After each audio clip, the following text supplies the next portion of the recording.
चंदा इतना नहीं देता था जितना इन्होंने वसूला है। चंदा लेना या देना हजारों में होता है, लाखों में होता है, कोई करोड़ों में चंदा नहीं देता। इन्होंने इलेक्टोरल बॉन्ड के नाम से ईडी, सीबीआई, इनकम टैक्स लगा के चंदा वसूल लिया, और चंदा वसूलने का परिणाम यह हुआ कि भ्रष्टाचार तो बढ़ा ही बढ़ा, लेकिन उसकी वजह से महंगाई बढ़ गई। इसलिए आप सबसे हम निवेदन और अपील करने आए हैं कि आजमगढ़ का चुनाव अलग तरह का चुनाव है, पूरा देश देख रहा है, और अभी तक के चरणों में तो बीजेपी बहुत पीछे छूट गई है। अब तो केवल 27 सीटों पर चुनाव है। कितनी सीटों पे बचा है चुनाव? 27 सीटों पे है चुनाव। अभी तक तो हम ये कहते थे कि समाजवादी पार्टी और इंडिया गठबंधन एक सीट छोड़ करके सब सीटें जीतेगी, लेकिन अब जैसा पता लग रहा है कि हो सकता है जिस तरह से जनता का मूड है इस बार, 80 की 80 सीटें भारतीय जनता पार्टी हार जाए। जब हम देखते हैं समीकरण को या हिसाब किताब लगाते हैं तो कोई सीट हमारी पीछे नहीं है। बताओ, आजमगढ़ की सीट कोई पीछे है? आपके लालगंज की सीट कोई पीछे है क्या?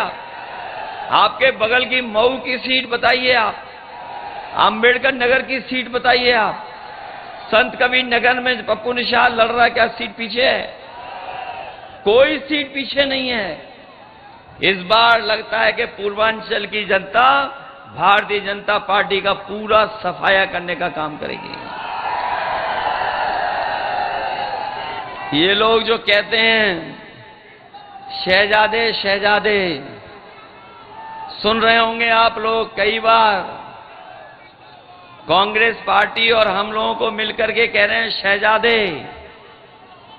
इस बार देखना, दोनों मिलकर के जो शहजादे ऐसी शह देंगे और जनता ऐसी मात देगी कि इनका पता नहीं लगेगा।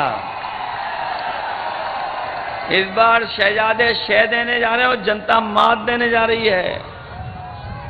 जो लोग G20 लेकर के घूम रहे थे, G20, ये जो G20 हैं, उस पार्टी में केवल 2 लोगों की चलती है, बाकी सब जीरो हैं। ये जो G20 के बारे में कहते थे कि हमें बहुत बड़े पैमाने पर सम्मान बढ़ा है देश का, वो G20 केवल G2 हैं उसमें, बाकी उस पार्टी में जीरो हैं।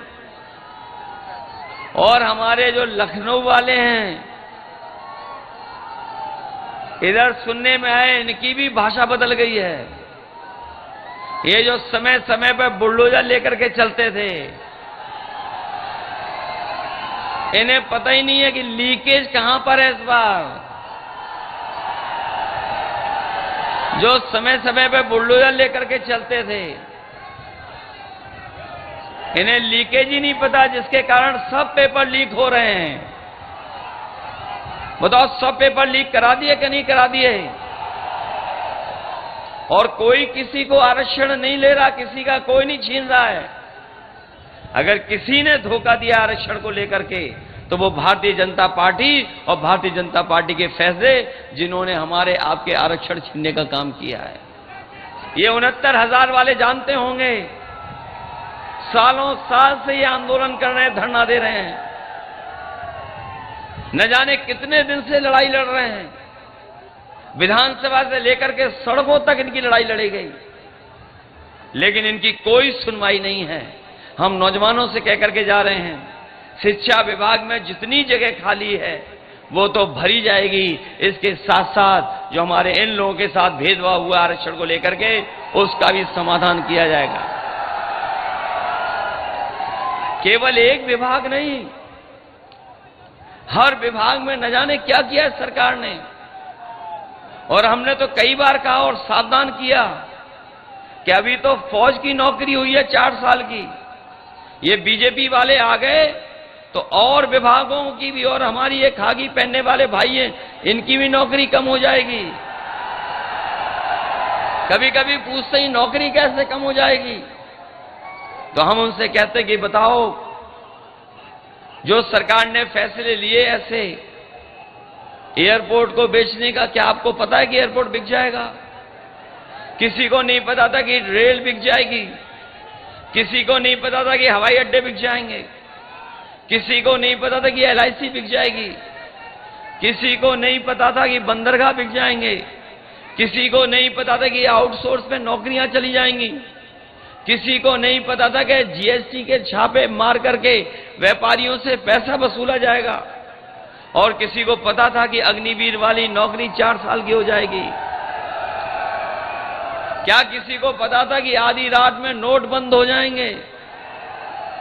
तो अगर नहीं पता था तो हो सकता है इन लोगों की भी नौकरी 3 साल की हो जाए। इसलिए सावधान है कि नहीं सावधान सब लोग? इसलिए आपसे हम विशेष निवेदन करने आए हैं। धर्मेंद्र यादव जी पिछले चुनाव में रह गए थे किसी कारण, लेकिन इस बार तो इंडिया गठबंधन का कमाल चल रहा है, अलग तरह का कमाल हो रहा है।